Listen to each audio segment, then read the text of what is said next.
안녕하세요. 오늘도 사연살롱을 찾아주셔서 감사합니다. 다들 이번 명절은 무탈하게 잘 지내셨나요? 저도 한때는 며느리였던 시절이 있던 사람이라 1년에 2번 있는 큰 명절이 얼마나 부담스러운 일인지 너무나 잘 알고 있습니다. 저는 거기에 설상가상으로 시댁 식구들은 많은데 며느리는 저 하나였어요. 아니, 아들은 그렇게 귀하다고 하면서 그런 귀한 아들과 사는 며느리는 왜 귀한 대접을 받지 못하는 걸까요? 결혼 생활이 길지 않았기 망정이지 소위 말하는 검은 머리 팥뿌리가 될 때까지 살았다면 저는 그게 제일 불만이었을 거예요. 그리고 그런 명절만 되면 자기 집에 가서 다른 가족들 보라고 허풍을 떨며 있는 척 없는 척하는 한심한 남자들이 꼭 있는데 애석하게도 제 전남편도 그런 사람 중에 하나였어요. 아니, 정말 잘난 구석이 있으면 말을 안 하겠는데 저보다 나이도 어리고 태생이 게으른 사람이 그런 구닥다리 마인드는 왜 갖고 있는 건지 모르겠는데요. 이쯤 되면 저 여자는 남자 보는 눈도 엄청 없네 라고 하실 테지만 맹세코 몰랐어요. 그걸 알고 결혼했다면 제 발등 찍은 거니 죽이 되든 밥이 되든 제가 참고 살아야 하겠지만 결혼에 별 뜻도 없던 사람한테 저 좋다고 쫓아다니며 저한테 잘 보이려 했던 사람은 남편이었거든요. 게다가 저는 결혼이 늦은 만큼 결혼보다는 일이 좋았던 사람이었는데 참고로 제 직업은 대기업 개발연구원이에요. 아시는 분은 아실 수도 있는데 직업 특성상 일은 많고 사람은 별로 없어서 특별한 일이 없다면 야근은 당연한 환경이죠. 물론 지금은 그때보다는 조금 나은 환경이 되었긴 했지만 농담 삼아 월요일에 출근하면 수요일에 퇴근하는 그런 시절을 살았어요. 아마도 일 욕심이 많고 하루라도 빨리 높은 위치로 가고 싶었던 제 마음도 한몫했을 텐데 그러니 연애는커녕 친구 만나는 일도 저에겐 힘들었네요. 그렇게 일에 치이며 30을 넘겼고 친구들은 하나둘 시집 장가를 갔어요. 그리고 저는 35을 넘겼는데 그때쯤 되니 저희 집에서도 제 결혼은 포기한 듯 보이더군요. 사실 어린 시절 부모님이 이혼한 후 저한테 크게 관심 있는 가족은 없었거든요. 그래서 저 하고 싶은 대로 하고 산 편이었는데 그때는 저 역시 제 인생에 결혼은 없는 줄 알았어요. 하지만 인생은 저를 유부녀의 길로 안내했고 그 시작은 생뚱맞았는데요. 어느 날 갑자기 친구로부터 엉뚱한 소개팅 이야기를 듣게 되었어요. 친구 말로는 남자가 집안 돈도 많고 능력도 좋은데 사람은 더 괜찮다며 이런 남자는 빨리 잡는 게 임자라고 무조건 소개팅을 해야 한다고 호들갑을 떨더라고요. 어찌나 난리인지 친구의 반응에 만나기도 전에 질려버린 저는 그렇게 아까운 남자면 너나 하라고 거절했는데요. 야, 나 작년에 결혼한 거 잊었냐? 하긴 바빠서 베프 결혼식 날도 주말 근무하다 늦으셨지? 내가 그때만 생각하면 너랑 확 절교를 했어야 했는데 축의금 금액이 너무나 감동적이라 그러지 못했다. 아쭈, 그러셔? 왜? 액수 보니까 절교하긴 아깝더냐? 그래, 나 애 많이 낳을 거야. 돌잔치 때마다 기대한다. 아무튼 이 얘기 하려고 했던 게 아니고 너 무조건 소개팅 해. 우리 그이가 아는 동생인데 얼마 전에 같이 술 마셨거든? 근데 사람이 너무 괜찮더라고. 요즘 연상연하 유행인 거 알지? 너같이 능력 있는 여자한테는 귀엽고 애교 많은 사랑스러운 연하남이 어울리지. 솔직히 나도 싱글이었으면 너한테 소개 안 하고 내가 만났다. 뭐 얼마나 대단하길래 이렇게 호들갑이야? 어디 얼굴이 공유라도 닮았나? 공유 스타일이 아니고 이종석 스타일. 연하라니까. 근데 얼굴만 반반한 게 아니야. 너처럼 대기업 다녀. 대학도 캐나다인가 외국에서 다녔던데? 야, 됐다. 그런 남자가 나이도 많은 나를 왜 만나냐? 이미 1차 검증 끝났거든. 그 남자가 먼저 소개시켜줄 여자 없냐고 해서 내가 네 사진 보여줬는데 말이지. 마음에 든대. 너 만나보고 싶대. 원래 이상형도 능력 있는 커리어 우먼이라고 하더라. 능력하면 우리 한율이 아니겠냐? 땡땡전자 핵심개발연구원. 더 뭐 중간에서 리베이트 먹기로 했냐? 왜 이렇게 비행기를 태워? 그리고 그 남자 능력 있는 여자 등골 빼먹는 얼굴만 반반한 제비 아냐? 돈 많고 나이 많은 여자만 골라서 접근하는 거 아니냐고. 나는 능력은 있지만 돈은 많지 않은데. 야, 됐어. 너는 순수하지가 못해. 돈은 너보다 그 남자가 더 많거든? 나는 기껏 노처 여친구 좋은 짝 만나게 해주려고 이렇게 노력을 하는데 너는 왜 이렇게 비협조적이냐? 혹시 나 몰래 연애하다 남자한테 크게 당한 적 있냐? 뭐래? 내가 당할 사람으로 보여? 그만큼 관심도 없고 시간도 없어 그러지. 그럴 시간 있으면 아무것도 안 하고 잠만 쭉 몰아서 자고 싶다. 대기업에 다니면 뭐하나? 저렇게 삶의 질이 떨어졌는데. 그러니까 그럴수록 연애를 해야 한단 말이야. 앞으로 봐라. 나이는 더 먹지 몸과 마음은 외롭지. 옆에 같이 있어줄 사람이 필요하다고. 너 잔말 말고 소개팅해. 네가 축의금을 두둑히 한 은혜를 내가 이렇게 갚겠다. 저는 그렇게 친구의 집요한 오기로 소개팅 자리에 나가게 되었어요. 그리고 친구 말대로 한눈에 외모가 반반한 남자를 소개받게 되었는데 생긴 것도 괜찮은데 말투와 매너는 더 괜찮더군요.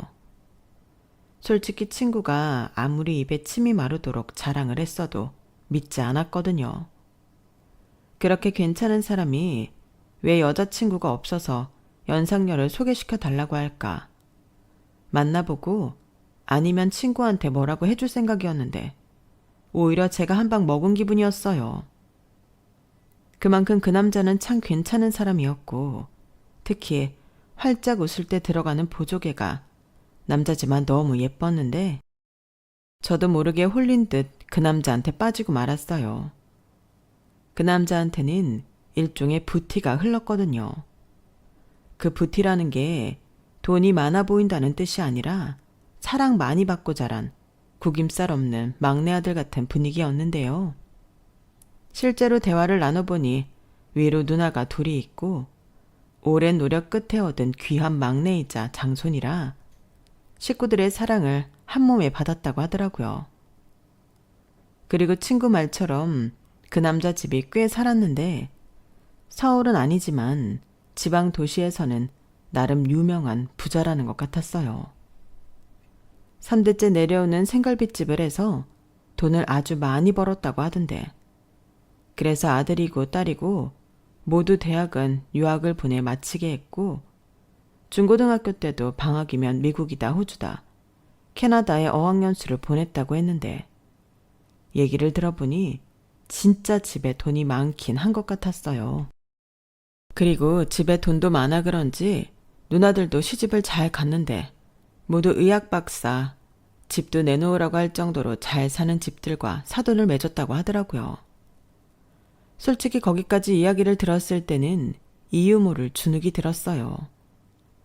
아직 정식으로 만나는 사이도 아니었는데 저는 이미 조건 미달처럼 느껴졌고 반면에 이 남자는 온 식구들이 자기를 왕자처럼 떠받들어 준다고 하는데 태어나 처음으로 자신이 없더군요. 물론 그때도 이 남자는 저에게 허풍 섞인 농담을 잘했는데 그때는 제가 순수한 건지 아니면 연애 경험이 없어서 감이 없던 건지 농담도 진담으로 알 때가 많았거든요. 진짜 잘난 사람이 잘난 척을 하는데 그냥 다 사실 같더라고요. 그리고 정식으로 만나는 건 아니었지만 한 3번인가 4번째 만날 때 이 남자가 정식으로 저에게 사귀고 싶다고 했고 결혼을 전제로 만나자고 했는데 과연 결혼까지 가능할까? 의구심이 들면서 거절하지 못했어요. 제 마음도 이미 그 남자에게 넘어간 상태였거든요. 사실 저에겐 아픔이라면 아픔이 있었어요. 앞서 잠깐 언급했지만 부모님 이혼 후 저에게 관심을 가진 사람들이 아무도 없었기에 저는 늘 혼자 모든 결정을 다 해야만 했고 마음이 많이 외로웠는데요. 그렇다 보니 저는 어릴 때부터 걱정 없고 티 없이 자란 사람에 대한 부러움과 동경이 있었어요. 소개팅을 주선해준 친구도 그런 유형의 사람이었는데 가족들 사랑을 듬뿍 받고 자라서인지 밝고 여유 있는 모습이 좋았거든요. 그런데 소개팅으로 만난 그 남자는 그 친구보다 더한 사람으로 저와 결혼까지 생각한다고 하니 설레었는데 친구 말처럼 저런 남자를 마다할 여자가 누가 있을까 싶었어요. 그렇게 그놈과 빌어먹을 연애를 시작했고 저에게 닥쳐올 미래도 모르고 세상에서 가장 좋은 걸 손에 넣은 사람처럼 의기양양했는데요. 그놈과 2년 조금 넘은 연애 기간을 함께하면서 내내 즐거웠네요. 같이 있으면 웃게 되고 별것도 아닌 일로 설레며 사랑을 키웠는데 그러니 이놈한테 그런 치명적인 문제가 있다는 걸 모르고 결혼까지 쭉 달리게 된 거예요. 그놈을 만나는 동안 저희는 정말 아무 문제 없었거든요. 다만 호의를 받고 배려를 받는 것이 너무 익숙해서인지 이 남자는 그게 고마운 거라는 건 잘 모르는 것 같았는데 그땐 그 심각성을 알지 못했어요. 왜 외동으로 자라면 이기적이라는 말이 있잖아요. 저는 그 남자의 그런 점도 딱 그 정도라고 생각했거든요.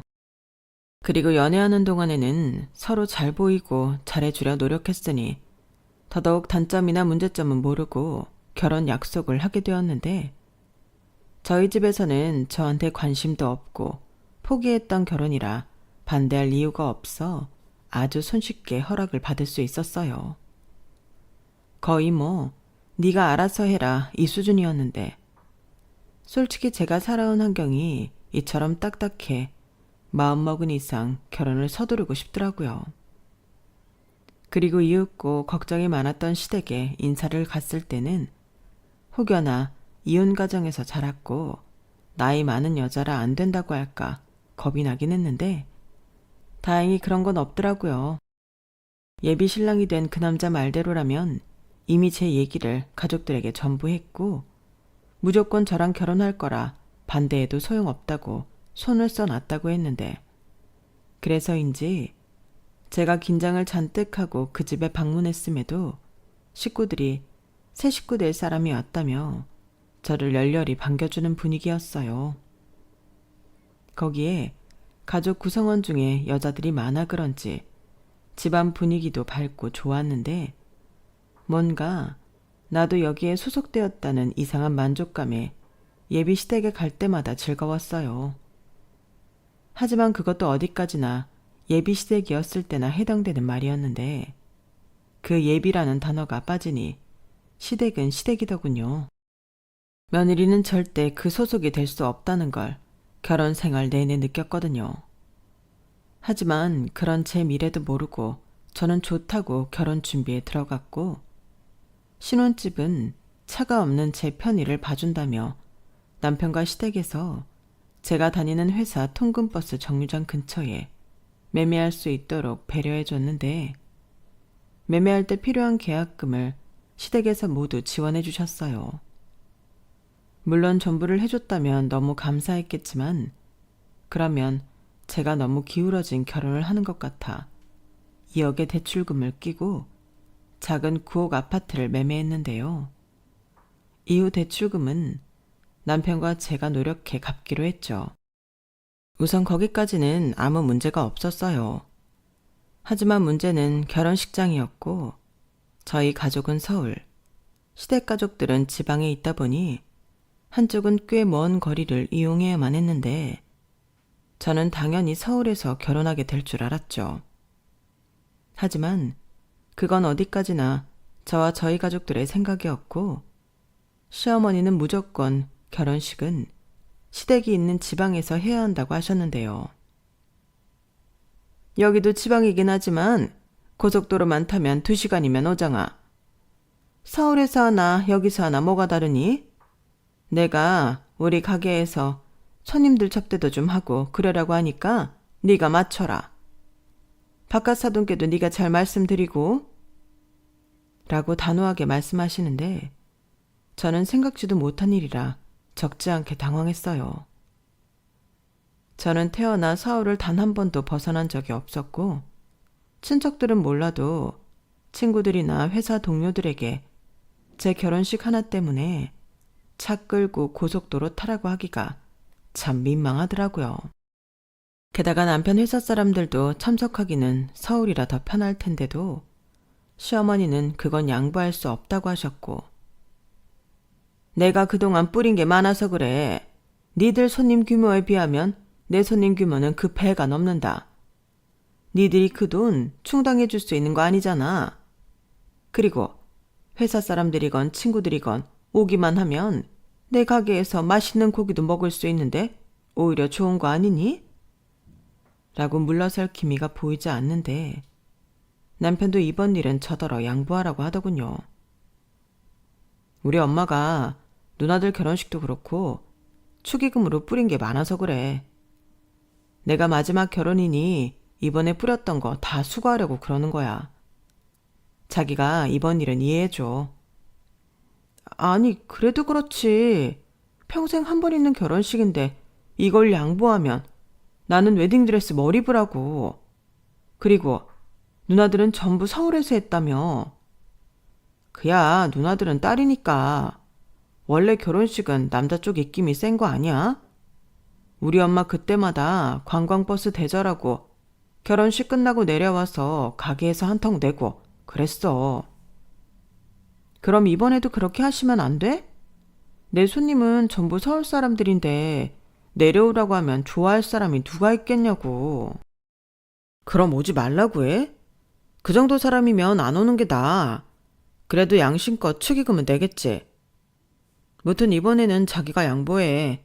우리 엄마가 이번엔 아들 결혼이라고 양보할 생각이 전혀 없더라고. 괜히 결혼하기 전부터 우리 엄마한테 찍힐 이유 없잖아. 말끝마다 우리 엄마 우리 엄마. 자기 설마 마마보이는 아니지? 뭐? 사람을 뭘로 보고? 아니거든. 근데 이번만 자기가 양보해줘. 나는 내 와이프랑 엄마랑 자기가 사이 좋게 지냈으면 좋겠어. 그게 다야. 자기 나 사랑하잖아. 남편은 그 뒤로 계속 저에게 조르고 애교를 부리며 결혼식을 자기 엄마 뜻대로 해주자고 설득했어요. 대신 웨딩드레스는 촌스럽지 않은 걸로 마음에 드는 걸 고르면 그게 얼마이건 사주겠다고 했는데 그땐 솔직히 흔들렸어요. 대한민국에 웨딩드레스를 사서 결혼하는 여자는 많이 없잖아요. 하지만 마음에 드는 드레스는 1, 2천원 우스웠고 저걸 어디 가서 또 입을 것도 아닌데 그렇게 큰 돈을 주고 산다는 것이 돈지랄 같았는데 남편도 그 정도 할 줄 몰랐는지 웨딩드레스 가격을 보고 아무 말도 못하더라고요.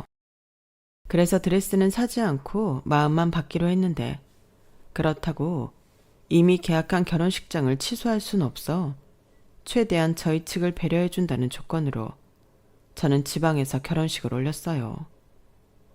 그런데요, 시어머니 말로는 최신 건물이라고 하던데 무슨 옛날 궁전 같은 곳에서 결혼식을 올렸다니까요. 덕분에 친한 회사 동료와 친구들에게 내내 아방궁의 공주였다는 등 놀림을 받긴 했지만 그것 말고는 제가 원하는 대로 혼수와 신혼여행을 결정할 수 있었기에 누가 더 손해랄 것도 없이 그 부분은 일단락이 되었죠. 저는 그렇게 아무런 문제 없이 행복하게만 살 줄 알았어요. 하지만 문제는 그 다음부터 시작되었고 결혼하고 4개월 정도가 지났을까? 남편이 회사 생활이 너무 힘들어 퇴사하고 싶다고 했는데 저는 깜짝 놀라 무조건 안 된다고 설득했죠. 자기야, 회사 생활이라는 게 원래 호락호락하지 않는 거잖아. 내내 잘 다녀놓고 왜 이제 와서 그래. 조금만 참으면. 내가 더는 못 참겠어서 그래. 그 전에도 힘들었는데 겨우겨우 참고 다녔어. 이젠 한계라고. 나 조금만 쉬었다가 다른 회사로 이직할게. 미안하지만 이직이 뭐 그렇게 쉬워? 그럼 이직 준비를 하고 다음 회사 내정되면 그때 퇴사해. 그건 내가 이해할게. 나 좀 쉬자. 당분간은 아무 생각 없이 좀 쉬고 싶어서 퇴사하고 싶은 건데 바로 이직 회사를 구해놓고 쉬는 거면 그게 쉬는 거야? 당장은 생활비 문제도 있고 자기가 부담해야 할 부분이 많아지겠지만 대신 내가 용돈 달라는 말은 안 할게. 아니, 돈 문제도 돈 문제지만 그렇게 쉬기 시작하면 다시 회사 다니기 더 힘들어질까 봐 그래. 나도 힘들 때 많았어. 더럽고 치사해서 사표 쓰고 싶었던 적이 한두 번이 아니었다고. 그래도 버텨야지. 회사에서 자르겠다고 하는 것도 아닌데 어렵게 들어간 회사 아깝지 않아? 나는 회사 어렵게 들어가지 않았는데. 그리고 왜 힘든데 버텨? 그런 마인드가 나를 숨막히게 하는 거야. 자기도 은근히 꼰대 기질이 있어. 내가 이래서 조직 생활에 취약하다니까? 아무튼 내 인생이니까 내가 결정할 거고 최대한 자기한테 피해는 주지 않도록 노력할게. 이쯤 되면 저는 남편이랑 사는 게 아니라 낳지도 않은 아들이랑 사는 것 같았는데 자식이 말을 안 들을 때 부모 가슴이 얼마나 답답한지 미리 경험한 기분이었어요. 그리고 제가 더 설득할 새도 없이 남편은 회사를 그만뒀는데 그게 결혼하고 5개월이 채 되지 않았을 때였어요. 그 후 생활비는 온전히 제 몫이었고 뭐 애도 아직 없고 두 식구 먹고 살 정도는 제 벌이로 큰 부담은 아니었는데 그래도 이게 은근히 기분이 별로였죠. 아무리 결혼을 했다고 하지만 제가 다 큰 성인 남자를 부양해야 할 의무는 없잖아요. 하지만 남도 아니고 남편이 정신적으로 그렇게 힘들다고 하니 울며 겨자 먹기 식으로 남편의 뜻을 존중할 수밖에 없었는데 제 주변에서도 이런 사실을 알고 저한테 위로의 말을 전하곤 했어요. 괜히 남편 우울증 와서 힘든 것보다 그게 더 나아. 자기 신랑 아직 어리고 능력 있잖아. 좀 쉬다 보면 금방 재취업하겠지. 그 정도 스펙이면 어디든 못 가겠어? 라고 하는데 그래도 저게 말뿐이긴 하지만 저에겐 위안이 되더라고요. 그리고 이미 엎어진 물, 저도 그렇게 생각하고 싶었는데요. 여기서 문제가 끝이 아니라는 거였어요. 시댁에서 남편이 회사를 그만둔 사실을 알고 그달부터 남편 용돈으로 200만 원씩 입금을 해주고 있었다는 사실을 나중에 알았거든요. 그러니까 남편은 퇴직금에 매달 200만 원씩 돈이 들어오고 있었는데 그러니 몇 달이 지나도 이 남자가 재취업할 생각이 없어 보였죠. 솔직히 저라도 그럴 것 같았어요. 그런데 저한테 피해주지 않겠다는 남편은 그 후로 6개월이 지나도록 생활비 한 번을 주지 않았고 그럼 집에서 받는 용돈에서라도 생활비를 달라고 했더니 남편이 발끈하며 이렇게 말했어요. 뭐? 지금 백수한테 생활비를 내놓으라는 거야? 자기 진짜 너무한다. 백수라도 매달 어머니한테 용돈 받잖아. 아무리 생각해도 자기가 그 용돈 때문에 구직 활동을 더 안 하는 것 같아. 집 대출금, 공과금, 식비까지. 지금까지 나 혼자 부담하고 있는 거 알지? 내가 왜 취직할 생각도 없는 자기를 위해 그 많은 돈을 혼자 부담해야 해? 그렇게 말하니까 좀 서운하네. 막말로 이 집은 우리 집에서 계약금 해줘서 구한 거고 나도 결혼하고 4개월 정도는 자기한테 월급 통장 맡겨서 같이 부담했잖아. 그래, 그땐 그랬었지. 근데 지금은 직장이었던 시간보다 실직자로 지낸 시간이 더 길고 나는 회사 나가지만 자기는 내내 집에서 게임하고 놀잖아. 이 집에서 가장 오래, 가장 많이 먹고 쓰는 사람은 자기인데 자기도 뭔가 내놓을 수 있으면 내놔야지. 그렇다고 집에서 나 쓰라고 주는 용돈을 달라고? 벼룩의 간을 빼먹어라. 이건 말 그대로 용돈이야. 우리 엄마가 나 기죽지 말라고 주는 용돈. 무슨 와이프가 시어머니가 주는 쌈짓돈까지 탐을 내냐? 뭐? 그럼 언제까지 이렇게 살 건데? 구체적인 날짜라도 얘기를 해. 그래야 나도 뭐라도 기대할 수 있잖아. 아님 퇴직금 받은 거라도 나한테 맡기든가. 싫어. 그건 내 비상금인데 왜 자기한테 맡기냐?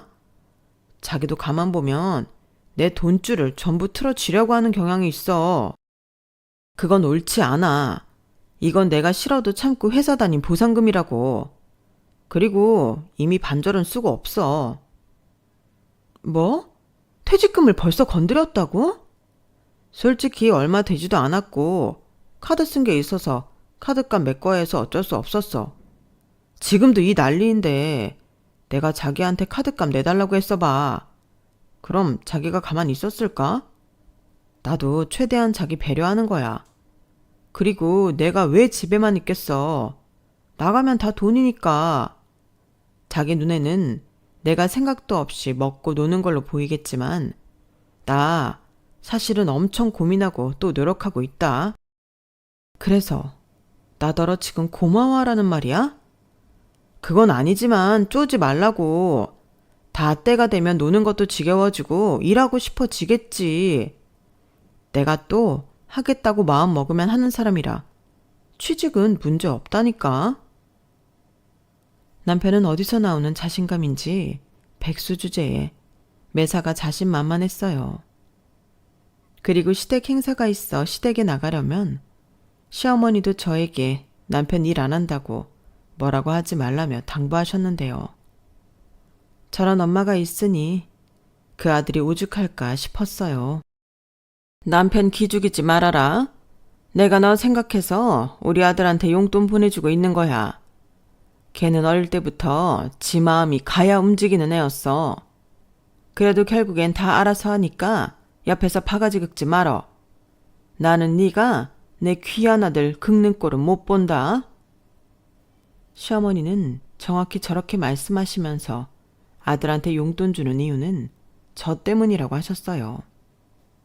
하지만 제 입장은 그 용돈 때문에 남편이 더 일을 하지 않는 것 같았고 정말로 그런 마음이셨다면 그 돈을 애당초 저한테 주셨어야 하지 않나 생각했는데 그 말까지는 하고 싶지 않았어요. 제가 시어머니 돈까지 탐을 내는 것 같아 싫었거든요.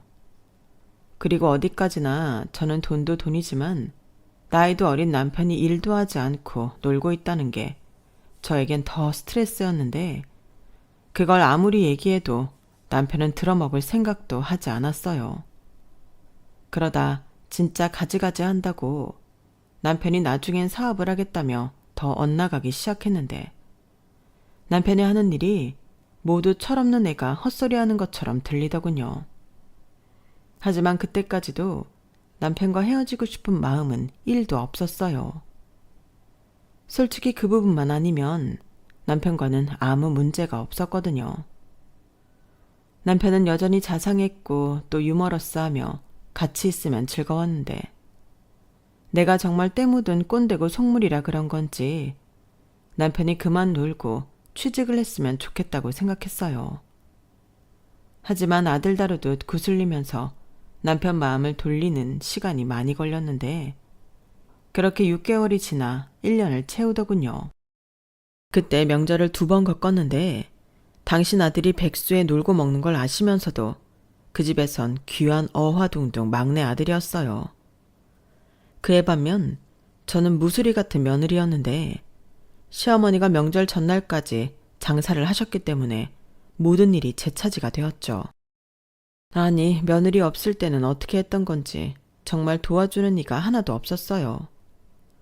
그런데 시어머니는 올해는 너도 있고 우리도 제대로 명절 음식 촬영만 해서 차례상 올리자. 조상님들 대견해 하실 거야. 라며 장만 한가득 봐서 음식 리스트만 뽑아 보내셨어요. 나이도 그만큼 먹었으면 이 정도는 할 수 있지? 뭐 할 줄 몰라도 요즘은 인터넷 찾으면 다 나오잖아. 우리 똑똑한 며느리는 잘 할 거라 믿고 나는 장사 갔다 온다. 수고해라. 이런 식으로 온전히 명절 음식을 저에게 모두 맡기셨는데 저는 혼자 죽을 수 없어 남편이랑 같이 하려고 했죠. 그런데 한 번은 뭣도 모르고 저랑 음식을 했던 남편은 다음 명절엔 고향 친구들이랑 약속이 있다며 일찍이 내뺐고 정말 분노에 차서 음식을 만들었는데 나중에 신우들이 와서는 음식이 싱겁다, 모양이 안 예쁘다 말이 많더군요. 그것도 꼴보기가 싫고 그 입으로 제가 만든 음식 들어가는 것도 짜증났는데 남편은 지가 백수라는 게 쪽팔린 건지 아니면 뭐라도 자랑을 하고 싶었던 건지 없는 얘기를 하며 허풍을 떨었는데 그 모습은 과히 충격적이었어요. 남편 말만 들으면 남편은 놀기만 하는 게 아니고 계획이 다 있고 저는 그것도 이해 못하고 속도 좁아서 나의 어린 남편에게 잔소리를 하지만 자기가 워낙에 논리적이라 제가 깨갱하고 사는 줄 알겠더라고요. 그렇게 뻔뻔하게 자기 식구들에게 뻥을 날린 남편은 나중에 집에 오는 길에 자기가 한 말이 민망은 했는지 저에게 아니 우리 가족들이 걱정할까봐 안심시키느라 내가 좀 오바했지. 근데 전부 거짓말은 아니야. 나 진짜 계획 있잖아. 라며 자기가 왜 뻥을 쳤는지 변명을 하는데 듣고 싶지도 않았어요. 그렇게 2번의 명절을 지내니 이래서 며느리들이 명절 따위 없어졌으면 좋겠다고 하는 거구나. 그 마음을 100번 1000번 이해할 수 있었는데 남편이란 사람은 명절이면 자기 집에 가서 왕자 대접 받을 생각만 하더군요. 그리고 시아버님은 결혼 전부터 느낀 건데 별로 존재감이 없었는데 큰 신우 말에 의하면 시어머니가 지금의 가게를 물려받기 전까지는 그 기세가 무서웠다고 하더라고요.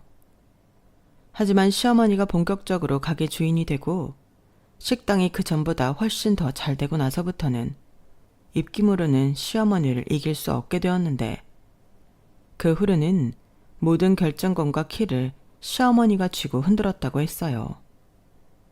그러니 제 입장에선 제 편도 아니었고 저는 철저히 혼자 외롭게 명절 연휴를 보냈는데 제가 이상한 건지 명절이라고 친정에 가고 싶은 마음도 없었어요. 전만 빼면 단란하기 그지없던 시댁 분위기와 상반되게 저희 친정은 명절 분위기라고는 찾아볼 수 없었거든요. 그건 제가 어릴 때부터 쭉 그랬어요. 그래서 그냥 저희 집에 가서 저녁만 같이 먹고 집에 와서 쉬곤 했는데 남편이 쉬고 있는 저에게 그러더군요. 이렇게 친정은 밥만 먹고 오는 거면 명절은 앞으로 자기 집에서 쭉 있다가 누나들이랑 같이 마지막 날 같이 올라오자고요. 뭐? 그럼 나더러 시댁에서 명절 연휴를 다 보내란 말이야? 왜? 자기는 장인어른이랑 별로 안 친하잖아. 그리고 다들 왔는데 우리만 먼저 나오는 것도 좀 아쉽고. 아쉬운 건 당신이겠지. 난 하나도 안 아쉽거든. 그리고 자기는 자기 집에 가면 하는 일도 없지만 나는 엉덩이 붙일 새도 없이 일만 해야 해. 거기에 잠자리는 뭐 편한 줄 알아? 저는 남편의 말에 발끈해서 한껏 화를 냈어요. 저렇게 자기 집이 좋으면 차라리 명절은 각자 알아서 보내자고 할 것이지. 왜 나를 거기에 끌어들이나 짜증이 났거든요. 그렇게 명절이라면 지긋지긋하다는 큰 깨달음을 겪으며 저도 여느 유부녀와 다르지 않은 삶을 살았는데 여전히 문제는 남편이 취직할 생각도 없이 놀고 먹는다는 거였죠. 그리고 제가 바쁘고 힘들어 집에 와서도 일을 하는 날이 많았는데 옆에서 측은하게 보지 못할 망정 남편은 제가 일하는 유세를 떤다고 생각했어요. 그 말을 들었을 때는 내가 지금 무슨 말을 들었나 어안이 벙벙 하더라고요. 지금 뭐라고 했어? 유세? 일하는 걸 왜 유세를 떨어? 아니, 회사에서도 할 수 있는 일을 뭐하러 집에까지 와서 하는 건데 나 보라고 그러는 거 아니야? 왜? 자기가 그렇게 프로페셔널한 모습을 보이면 내가 자극받아서 취직할 것 같아서 그래? 꿈 깨. 나는 이제 불합리한 수직 관계가 있는 직장 생활은 안 할 거야. 4차 산업에 맞춰서 나는 사업할 거야. 아, 그러셔. 아무튼 취직 생각은 없다는 거네. 그런 말이지. 전부터 얘기하고 싶었던 건데 생활비는 백수라서 못 준다고 치고 집안일이라도 해. 돈이 없으면 몸으로라도 때워야지. 나는 회사 다니고 바빠 죽겠는데 집안일까지 하는 건 불합리하잖아. 뭐? 지금 나더러 집안일을 하라고? 그래, 취직을 하지 않을 거면 주부로서 집안일이라도 하라고. 뭐? 주부? 내가 왜 주부야? 나는 밖에서 돈 벌지. 그럼 자기는 뭐 할 건데? 나는 주부 일을 하찮게 생각하지 않거든. 그러니까 밖에 나가 일할 생각 없으면 살림이라도 하라고. 아까 내 말 못 들었어? 나 사업할 거라고. 4차 산업. 알겠으니까 그 4차 산업 사업하기 전까진 집안일 하라고. 나한테 피해 안 준다며. 자기는 유세 떤다고 하지만 자, 봐봐. 나는 집에 와서까지도 쉬지 못하고 일하는데 집안일까지 어떻게 해? 적어도 내가 마음 편하게 일할 수 있도록 배려 부탁해. 아니지. 나는 집안일 따윈 할 줄도 모르고 하고 싶지도 않아. 내가 왜 그런 하찮은 일을 해야 해? 그냥 지금처럼 해. 내가 자기한테 집안일 가지고 뭐라고 하지 않잖아. 하찮다고? 나는 집안일 하찮다 생각하지 않는데 자기는 그렇구나. 그래서 집안일도 안 하고 아무것도 안 하는 거구나. 어릴 때 일하지 않은 자 먹지도 마라. 이런 말 못 들었나 봐? 못 들었어. 지금 시대가 어떤 시대인데 그런 말을 해? 그런 말 하니까 자기 엄청 늑다리 같다. 그리고 난 일하지 않아도 돈은 따박따박 들어와. 용돈. 저는 남편의 깐족거림에 두 주먹을 불끈 쥐었어요. 결혼 전에는 해맑아서 좋았는데 결혼하고 난 뒤로는 그 해맑음이 사람 염장을 지르더라고요. 그리고 무슨 열등감의 시작인지 제가 바빠서 밥도 잘 못 먹고 아파도 병원에 갈 시간이 없어 끙끙 앓고 있으면 걱정은커녕 왜 그렇게 미련하게 사냐며 난데없이 저희 집에 대한 얘기를 함부로 하기 시작했는데요. 이게 다 어릴 때 어떤 가정 환경에서 자랐는지가 다 티가 나는 거야. 우리 집에서는 아프면 학교든 뭐든 쉬라고 했어. 무슨 부귀영화를 누리겠다고 몸 망가뜨리면서 일을 하냐? 내가 가끔 생각해보면 그게 나랑 자기의 차이인 것 같아. 난 힘들고 괴로운 환경에 나를 두지 않는데 자기는 스스로한테 잔인할 정도로 가혹해. 그게 무슨 소리야? 자기 말대로면 내가 가정 환경이 불우해서 이렇게 악착같이 산다는 거야, 뭐야? 우와, 대박. 자기가 머리가 좋긴 하구나. 말귀를 제대로 알아듣네. 야, 너 말 다 했어? 난 네가 그렇게 생각하는 것처럼 불우하게 살지 않았거든. 에이, 내가 다 봤는데 거짓말은. 그리고 서방한테 야가 뭐냐? 이것 봐. 바로 욱 하고 발끈하는 것도 다 가정 환경 영향이 있는 거야. 더 정말 내 손이 뒤지고 싶냐? 저는 남편의 말에 정색하며 화를 냈어요. 어쩌면 그게 완전하게 틀린 말이 아닐 수도 있는데 그런 말을 함부로 하니 참을 수가 없겠더라고요. 그래서 그날은 여보 당신이 아닌 누나 동생으로 제대로 한판 붙었는데 남편은 처음부터 끝까지 제가 부모 사랑을 받지 못해서 분노 조절도 못한다는 등 선을 넘어도 한참 넘었어요. 그래서 그 일로 저는 빈정이 심하게 상해버렸고 남편을 지나가는 똥개 보듯 무시했는데 저는 어차피 바쁜 사람이라 남편을 신경 쓰는 게 일이지 무시하는 건 일도 아니었어요. 하지만 제가 대기업을 다니면서 일하는 것에 열등감이 있었던 남편은 제가 자기를 무시한다는 것을 참지 못했고 제가 겨우 지친 몸을 침대에 누이고 잠이 들었을 때 술에 취해서는 저를 깨웠어요. 그리고 한다는 소리가 뭐였는 줄 아세요? 야, 너 대기업 다닌다고 유세 떠냐? 우리 집이 너네 집보다 훨씬 잘 살고 우리 매형이 의사고 교수야. 쥐뿔 잘난 것도 없는 게 사람을 무시하고 지랄이야. 야, 너 서방님한테 똑바로 안 해? 죽을라고.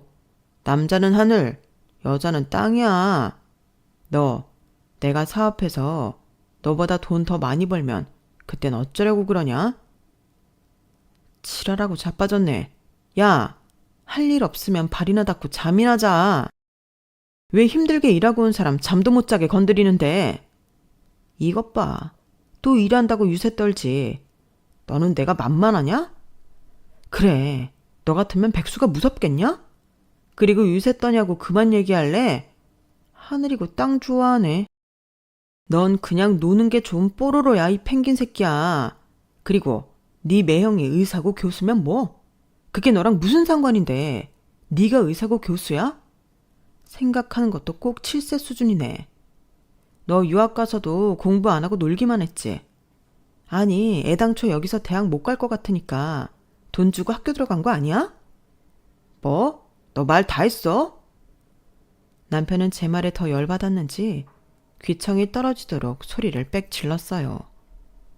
그만큼 열등감이 장난이 아니었는데 그렇게 능력이 좋으면 차라리 보란듯이 취직을 하던지 사업을 하던지 할 것이지. 왜 저러는지 이해할 수가 없었어요. 그리고 그쯤 되니 신혼이고 나발이고 이렇게 사는 게 맞는 건가 심각한 고민을 하게 되었는데요. 적어도 제가 그리던 결혼 생활은 이런 게 아니었거든요. 그리고 남편이 때를 쓰는 것을 보아 이게 심해지면 심해졌지 나아지지 않을 것 같다는 예감이 들었는데요. 시간이 지날수록 제 예감은 적중해 갔어요. 아니, 남편이라는 작자가 어떻게 하면 저한테 엿을 먹일까 그 궁리만 했는데 남동생도 아니고 저걸 정말 제대로 혼쭐을 내줘야 하나 싶더라고요. 그러다 또 싫은 명절이 다가왔어요. 남편과 사이가 좋아도 싫을 명절인데 남편과 내내 사이가 나쁜 그땐 정말 가기 싫더라고요. 그리고 가봤자 시어머니는 가게 나가시고 남편은 또 밖으로 톡길 것이 분명했는데 가지 말까도 심각하게 고민했지만 그냥 날이 날이니만큼 가기로 했어요. 남편한테 어떤 빌미도 제공해주고 싶지 않았고 기회를 봐서 남편의 저런 못난 구석과 찌질함을 시댁 식구들한테 얘기해 그 믿는 용돈이라도 없애볼까 싶었는데요. 제가 방심했을까요? 선수를 뺏기고 말았어요. 제가 대충 음식 중 잠만 하고 그날 식구들 모였을 때 이야기를 할 생각이었는데 이 인간이 제가 음식을 하고 있는 그 바쁜 와중에 식구들을 불러 모아놓고 핵폭탄을 날리더라고요. 참고로 저희 신우들은 일부러 그런 건지 모두 차례를 지내지 않는 집에 시집을 갔는데 그래서 연휴 첫날 저녁부터 시댁에 와 있었어요. 그러니 그날 저녁부터 온 가족이 모두 모여 있었는데 식당 일을 서둘러 마무리하고 시어머니가 들어오시다 남편이 꾀발랄 애교를 부리며 이렇게 말하는 소리가 들렸어요. 엄마, 맨날 힘들게 고생만 해서 어떡해? 이 와중에 차례도 준비해야 하고 우리 엄마 진짜 힘들지? 누나들도 다 서울 사는데 여기까지 내려오느라 고생하고. 얘가 왜 이래? 그래도 알아주니 고맙다. 역시 나밖에 없지. 그리고 내가 진짜 고민에 고민을 거듭했는데 우리 이제 내년부터는 차례랑 제사 모두 서울 내 집에서 하자. 음식 장만도 다 우리 와이프가 할 거고 엄마 아빠랑 누나랑 매형은 두 손 무겁게 아니면 봉투 두둑하게 내 집으로 와. 뭐? 진짜? 나야 그럼 너무 좋지. 서울에서 여기까지 맨날 차 막히는데. 정말 그래도 돼? 그럼 니네 집에서 자고 간다. 올케도 다 합의된 거지? 그럼 남편이 하자고 하는데 자기가 어떻게 토를 달아? 우리 집은 내 말이 법이야. 저 말을 듣는데 저는 가만 이성의 끈이 뚝 끊어지는 것 같았어요. 그래서 조용히 일어나 앞치마를 벗었고 남편한테 여기로 오라고 손가락질을 했는데 남편은 희죽희죽 웃으며 오지 않더라고요. 오히려 왜? 자기가 말할 건데 내가 해버려서 서운해? 그럼 자기도 여기 와서 말해. 내년부터 명절 제사 다 우리 서울집에서 하자고. 자기 바쁘다고 제사는 다 빠지고 따로 국밥이잖아. 자기도 내심 신경 쓰였지. 그니까 싹 다 우리 집에서 하면 그럴 일도 없잖아. 제사 준비도 알아서 할 수 있고. 그치 자기야? 라며 끝까지 저를 자극했는데 자기는 무슨. 저는 그 순간에 더는 니네 자기는 못 해먹겠다고 생각했어요. 자기 식구들한테나 귀염둥이 막내둥이지. 저한테는 죽이고 싶은 남의 편일 뿐이었으니까요.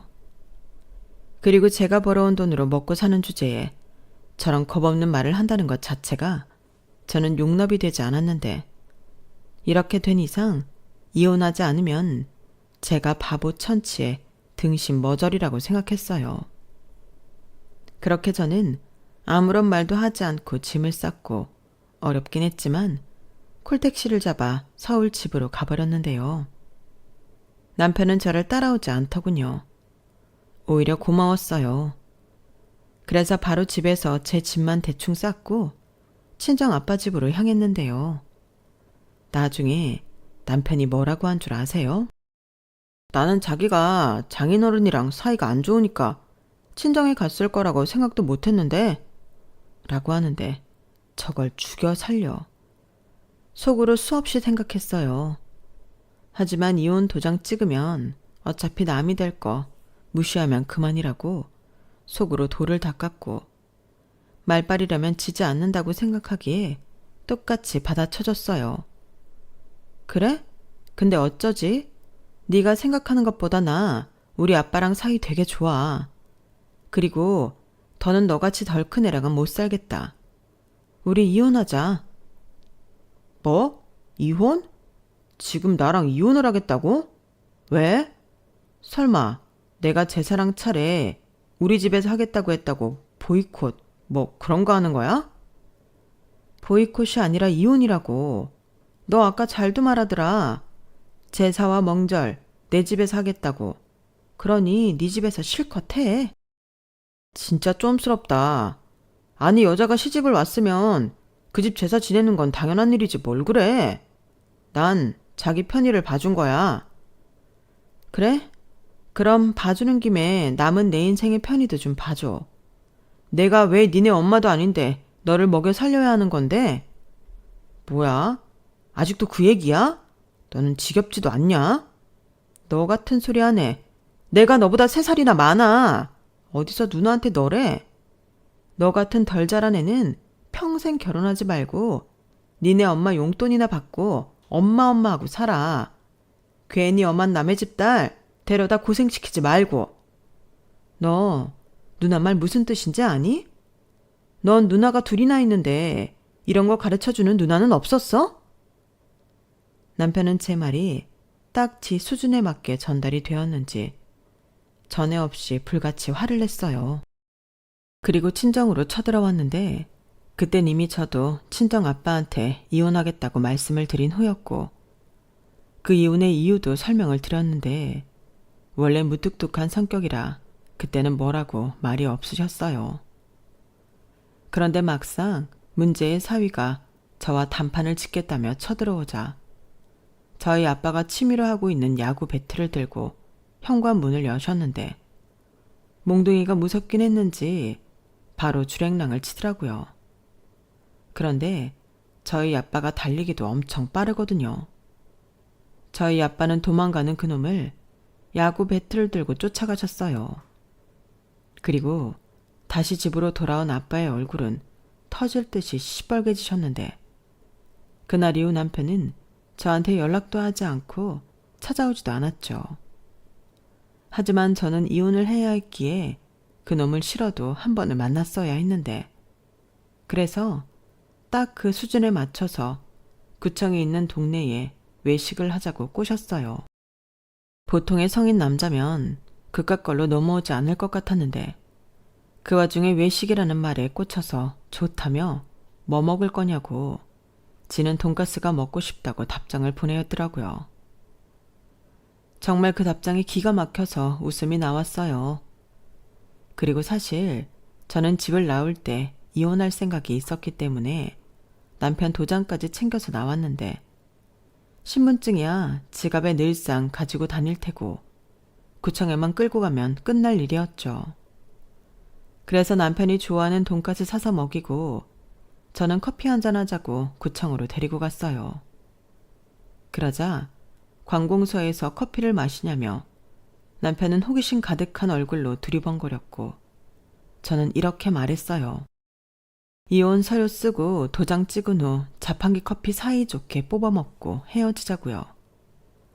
그러자 사태 파악이 됐는지 사람을 꼬드겨 어떻게 여기 데려올 수 있냐며 난리를 쳤는데 마치 그 모습이 포경수술인 줄 모르고 쫄래쫄래 쫓아온 어린 애 같더군요.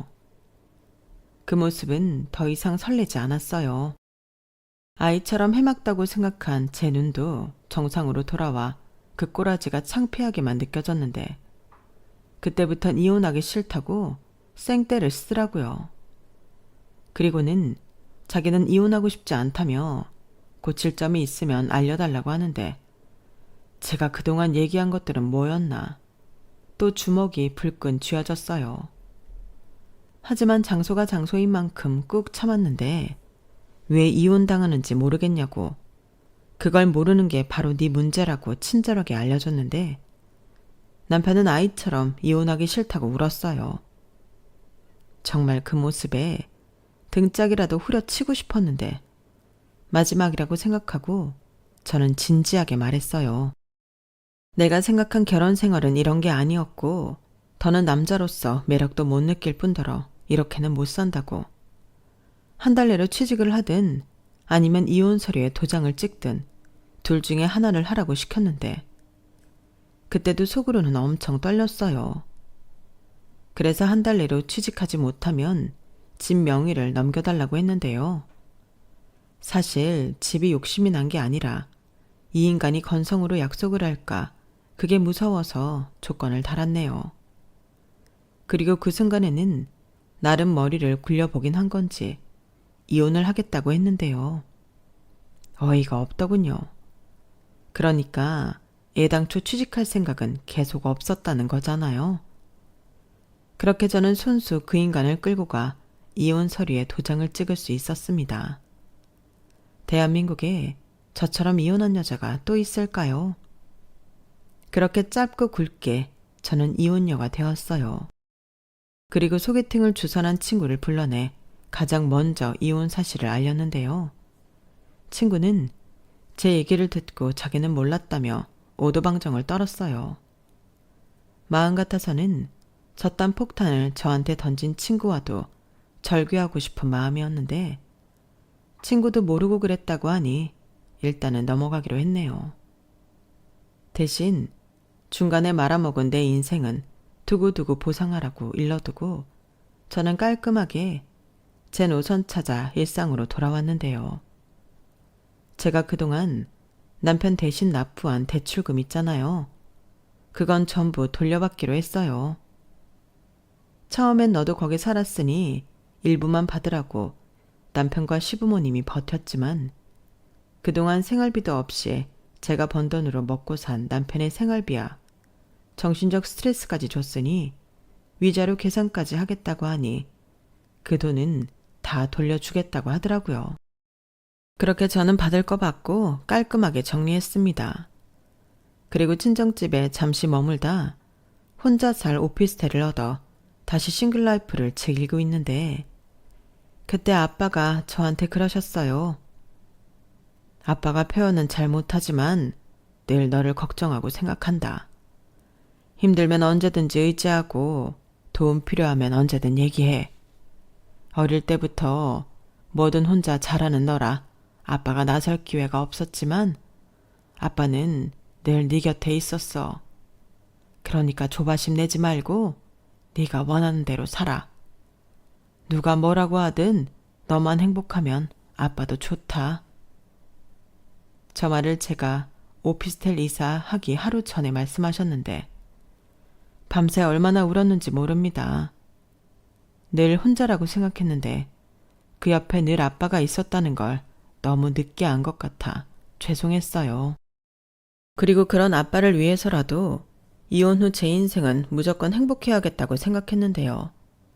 앞으로 남은 인생이 구말리인 저이기에 앞으로의 삶은 일도 열심히 제 자신도 열심히 돌보며 살아갈 계획입니다. 뭐가 됐든 그 인간보다는 잘 살아야 성에 찰 것 같거든요. 그리고 끝으로 저희 시어머니 같은 분들에게 당부하고 싶은 말이 있는데요. 자식을 오냐오냐 키우는 부모님은 제발 이 사회에 방생하지 마시고 당신이 끝까지 책임지시길 부탁드립니다.